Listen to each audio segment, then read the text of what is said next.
Hello everyone, welcome back to my YouTube channel Avneeta academy. दोस्तों, आज की इस वीडियो में हम आपके लिए लेके आए हैं एक नई टॉपिक जिसका नाम है कोशिका यानी कि सेल। तो दोस्तों, जैसा कि आपको पता होगा कि किसी भी संरचना को बनाने के लिए, चाहे वो जीवित हो या फिर निर्जीव, उसे बनाने में सूक्ष्म संरचनाओं का योगदान होता है। मतलब कि बिना सूक्ष्म संरचनाओं के किसी भी जीवित या निर्जीव संरचना को नहीं बनाया जाता है। इसको हम एग्जाम्पल से समझते हैं। तो जैसे कि आपने देखा होगा कि एक महल को जब भी बनाते हैं तो वह भी हजारों छोटे छोटे ईंटों पत्थरों से मिलकर बना होता है और जिन्हें आपस में जोड़कर अच्छे से व्यवस्थित कर एक दूसरे के ऊपर रखकर एक विशाल महल की सृष्टि की जाती है, यानी कि एक विशाल महल को बनाया जाता है।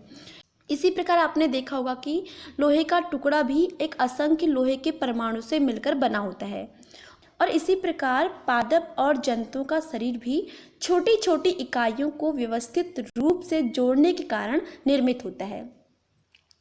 दोस्तों, जीवन की सूक्ष्मतम इकाई को हम लोग कोशिका कहते हैं, यानी कि सेल।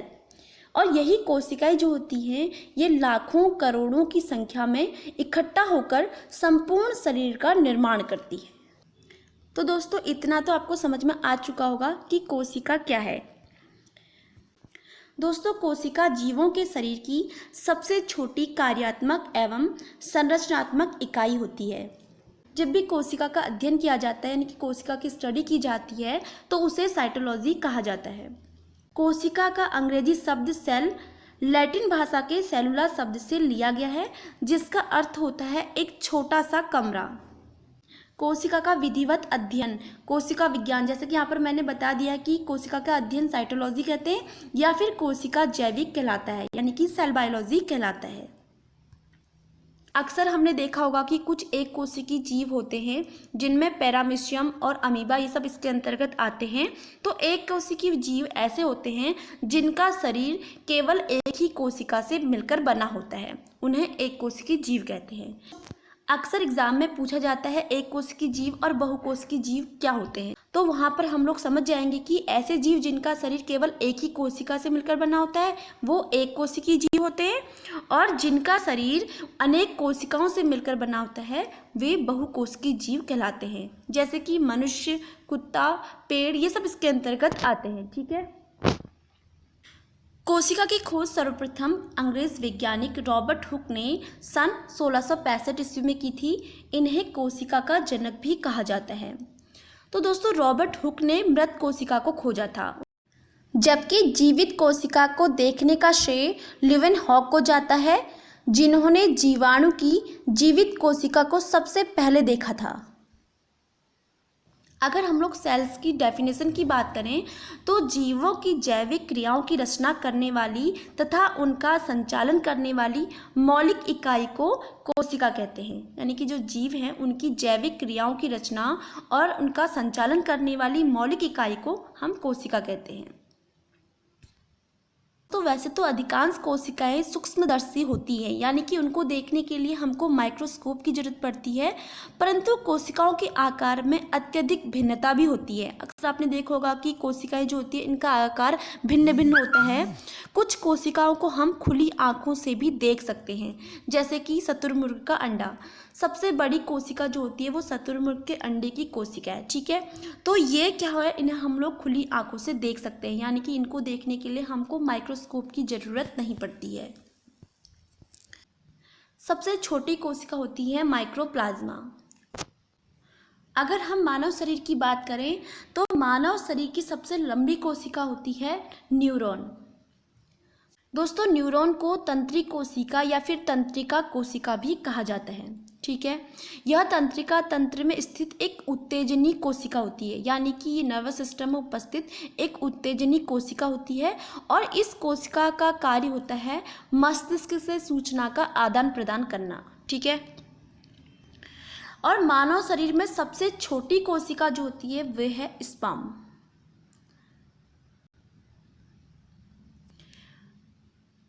मानव शरीर की सबसे बड़ी कोशिका होती है अंडाणु, यानी कि एग सेल।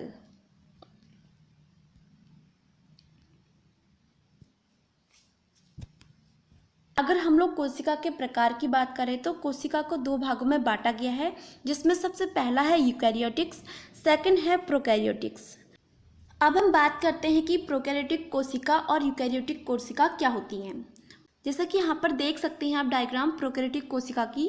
तो दोस्तों, प्रोकैरियोटिक कोशिका की कोशिका भित्ति प्रोटीन तथा कार्बोहाइड्रेट की बनी होती है और इसकी जो कोशिका भित्ति होती है ये बहुत पतली होती है।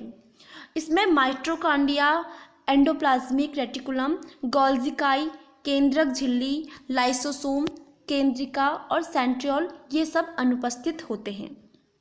इसमें राइबोसोम 17S प्रकार के होते हैं और इसमें डीएनए एकल सूत्र के रूप में होता है। ठीक है, इसमें श्वसन प्लाज्मा झिल्ली द्वारा होता है। इसमें लिंग प्रजनन नहीं पाया जाता है, यानी कि प्रोकैरियोटिक कोशिका में लिंग प्रजनन की क्षमता नहीं होती है।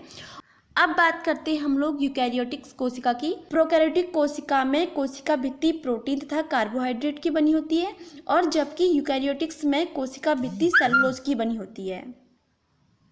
यूकैरियोटिक्स कोशिका में माइटोकॉन्ड्रिया, एंडोप्लाज्मिक रेटिकुलम, गोल्जी, केंद्रक झिल्ली, लाइसोसोम, केंद्रिका और सेंट्रियोल उपस्थित होते हैं। इसमें राइबोसोम 80S प्रकार के होते हैं। इसमें डीएनए पूर्ण विकसित होता है या फिर दोहरे सूत्र के रूप में होता है। यूकैरियोटिक कोशिका में लिंग प्रजनन पाया जाता है और यूकैरियोटिक सेल में फोटोसिंथेसिस क्लोरोप्लास्ट में होता है। तो दोस्तों, ये तो आपको पता चल गया होगा कि यूकैरियोटिक्स और प्रोकैरियोटिक्स सेल्स क्या हैं। तो अब हम आगे बात करते हैं। अब हम बात करते हैं कोशिका सिद्धांत। तो इसके बारे में हम लोग थोड़ा बहुत जानेंगे कि कोशिका का सिद्धांत स्लाइडेन और स्वान ने 1839 ईस्वी में दिया था। इनके अनुसार सभी सजीवों का शरीर एक या एकाधिक कोशिकाओं से मिलकर बना होता है। जैसा कि हमने अभी बताया था कि कुछ जीवों का शरीर एक कोशिकाओं से मिलकर बना होता है और कुछ का शरीर एक से अधिक कोशिकाओं से मिलकर बना होता है और सभी कोशिकाओं की उत्पत्ति पहले से उपस्थित किसी कोशिका से ही होती है।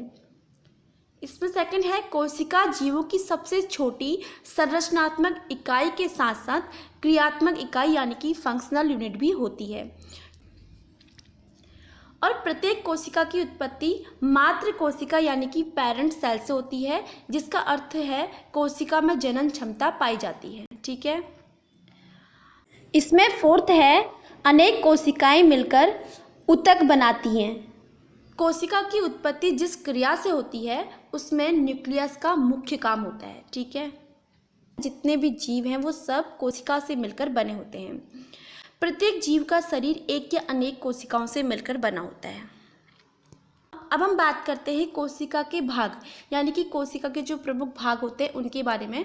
तो वैसे तो कोशिका के अनेक भाग हैं, जैसे कि कोशिका भित्ति, कोशिका झिल्ली, माइटोकॉन्ड्रिया, लाइसोसोम, रसधानी, तारकाई, गोल्जी, लवक, केंद्रक, अंतःप्रद्रवी जालिका और राइबोसोम। लेकिन इनमें से मुख्यतः 3 प्रकार के होते हैं, जिनमें सबसे पहला है कोशिका भित्ति, सेकंड होता है जीवद्रव्य और थर्ड है रसधानियाँ या फिर रिक्तिकाएँ। ठीक है, इसमें सबसे पहला है कोशिका भित्ति। तो दोस्तों, कोशिका भित्ति यह केवल पादप कोशिकाओं में ही पाई जाती है, यानी कि पेड़ पौधों में ये पाई जाती है और यह सेलुलोज की बनी होती है। यह कोशिका को निश्चित आकृति एवं आकार बनाए रखने में सहायता करती है। दोस्तों, कोशिका भित्ति का मुख्य कार्य कोशिका को आकृति प्रदान करना एवं प्रोटोप्लाज्म की रक्षा करना होता है। इसमें सेकंड है रसधानी। रसधानी को कोशिका का भंडार भी कहते हैं, क्योंकि इसमें खनिज लवण, शर्कराएं, कार्बनिक अम्ल, ऑक्सीजन, कार्बन डाइऑक्साइड और विभिन्न रंग तथा अपशिष्ट पदार्थ घुले रहते हैं, इसलिए इसको कोशिका का भंडार कहते हैं। इसमें अगला है जीवद्रव्य। दोस्तों, जीवद्रव्य कोशिका के कोशिका झिल्ली के अंदर संपूर्ण पदार्थ को कहते हैं। जीवद्रव्य जो होता है ये सभी कोशिकाओं में पाया जाता है और जीवद्रव्य ये एक पारदर्शी और चिपचिपा होता है। जीवद्रव्य की रचना जल एवं कार्बनिक तथा अकार्बनिक ठोस पदार्थों से होती है। तो दोस्तों, ये था हमारा आज का टॉपिक कोशिका यानी कि सेल। तो उम्मीद है आपको वीडियो पसंद आई होगी। अगर वीडियो पसंद आए तो इसे लाइक और शेयर करना न भूलिएगा। Thank you.